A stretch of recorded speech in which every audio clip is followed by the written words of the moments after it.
Традиція створення калядних перніків починається у старожитному Римі. З тягом часу вона трошки призабилася, а нове життя добре відомому рецепту дали казочники брати Грим.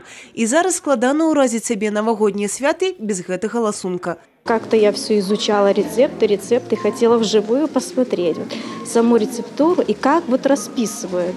За новогодним настроением и посмотреть, может быть, какие тонкости, чего я не знаю. Потому что, да, глазурь я знаю, что-то делаю, но вот нюансы, вот как рассказывает нам сейчас, я что-то не знала. Ствараць калядныя пернікі берасцейца вучыла мастачка Таісія Філіпава. Тлумачыць, гэты домік універсальны. Ён можа быць не толькі смачным ласункам.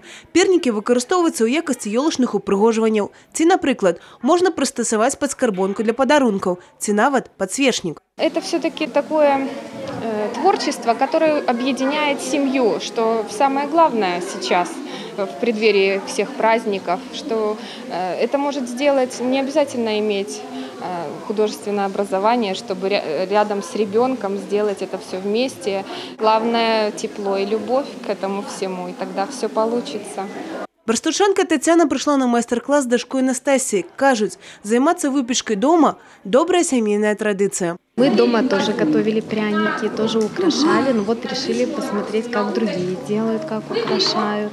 Ну и сближает с дочкой, интересно, ей нравится самой тоже расписывать. Она сама там узоры придумывает какие-то.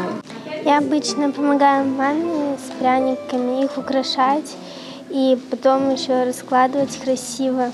Для того, каб упрыгожыць хендмейд-будынак, неабходна ўсяго 3 інгрэдыента – бялок, цукровая пудра і лімонная кіслата. З іх і ствараюць смачныя марозныя карункі. Удзельнікі разам гатавалі глазур і прыдумалі дызайн смачных домікаў.